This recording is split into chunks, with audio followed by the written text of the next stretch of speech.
The psychology of Taylor Swift's I Can Do It with a Broken Heart. Hi, I'm Maria Paula Bermeo, clinical psychologist, and on this channel we talk about anything related to, obviously, psychology. So if you're interested, please keep on watching. Before starting this video, I want to remind you that I give online therapy and in-person therapy at this address. If you need a consultation, feel free to reach me out on my social media, my email, my phone number. They'll be listed down below on the description box.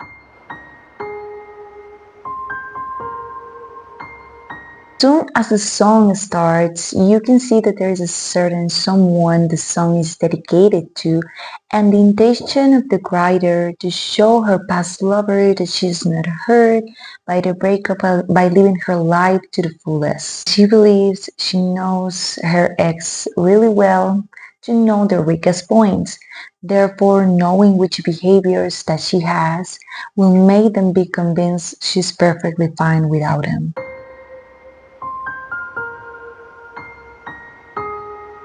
Here, Taylor is making a reference to the repression of emotions, something that most people have been through, trying to ignore the pain and invalidate their own feelings to avoid feeling or showing vulnerability to others. And in Taylor's case, it may be the public eye, as some part of the population that doesn't sympathize with her might be waiting for her fall down, which she's not willing to do, hence why she has to show with a bright smile and a matter of everything that her name is involved in.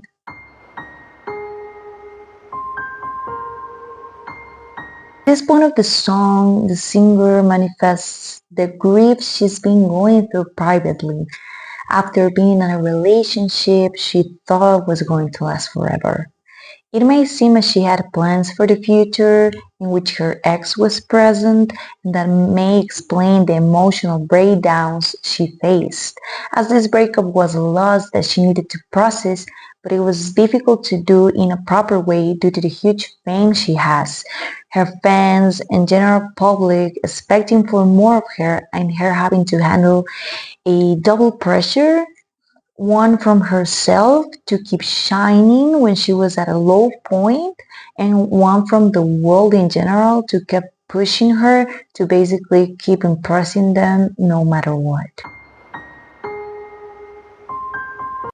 We go back to the fact that the singer had tried to show to the world that she will always be at the top no matter what, to show that nobody, not even a person that she loved, could drag her down from her spot. This might hint at some emotional dependency that the artist may had with her ex-lover. Being obsessed with someone could be perceived as being totally in love for most people, but it also references to feeling an extreme need to have the other person in her life, needing their opinion to feel reassurance and a sense of security, and also in the world of celebrities where everything is so unpredictable.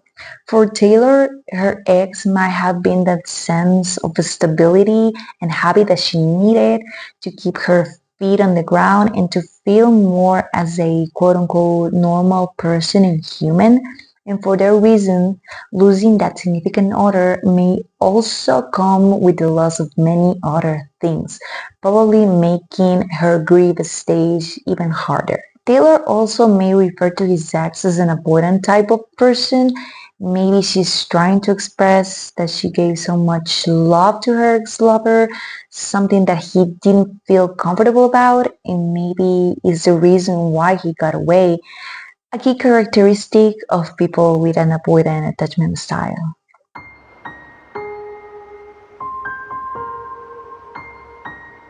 This is a straight good example of productive depression symptoms, when someone tries to ditch their low mood by dedicating their time to other activities, which in theory sounds good. However, Long term, the lack of emotional processing and adequate management can lead to other unwanted effects as burnout, chronic fatigue, sleeping problems, and even medical conditions that don't have an organic explanation, such as dermatitis or gastritis. So keep an eye on that.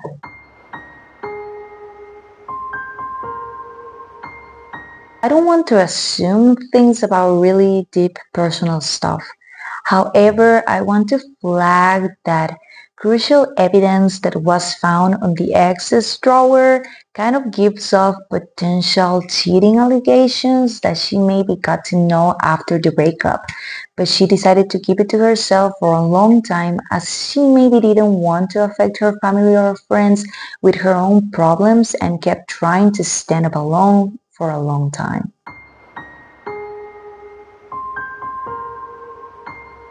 This line is a little bit more lighthearted compared to the rest of the song, as it is a message of you are doing good while feeling down, you can do even 10 times better when you are at your best. As a little motivational speech before finishing the song with a more sour tone.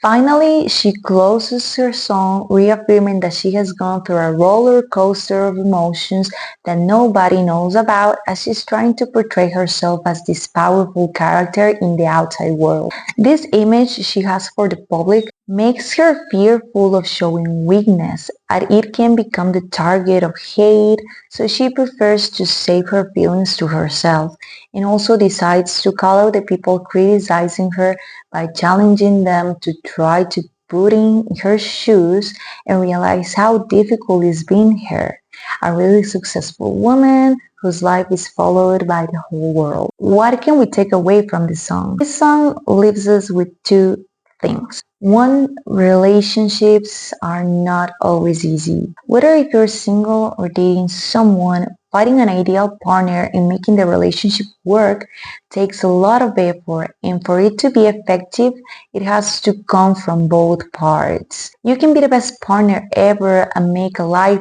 project taking your partner into account, but if they are not in the same page as you, don't share the same values, beliefs, dreams, and goals as you, they probably won't put the same amount of work. The relationship may become toxic and most likely will end, and potentially not in the most favorable way, making the pain and grief even harder to go through. That's why as a relationship becomes more serious, having uncomfortable conversations is key. Not only so you find agreements to make it work, but also if you both find out you are way too different, especially in core values, you can just break up and allow the other person and yourself to find significant others that align with each other's expectations and can develop and grow more as people. Needless to say, these discussions are not always easy to have alone, and that's when a psychologist can be useful to be a mediator between the partners and guide them to find a balance, improve, and be more functional together. Number two, repressing your feelings is not the solution. Trying to ignore your feelings may work in the immediate present, but as I said before, in the long run, it can be detrimental for your mental and physical health. Addressing your thoughts, feelings, and emotions, especially during stressful times, can help you to identify the cause of your discomfort, if there is a lack of emotional regulation tools or other factors that may be maintaining this unease. And in therapy, we can find the best strategies to help you to solve and handle them in a better way so you can feel better and why not be better in general. Is there something else you learned from Miss Taylor Swift? Comment below. Also, don't forget to like and share this video and subscribe for more psychology related content. Thank you so much for watching.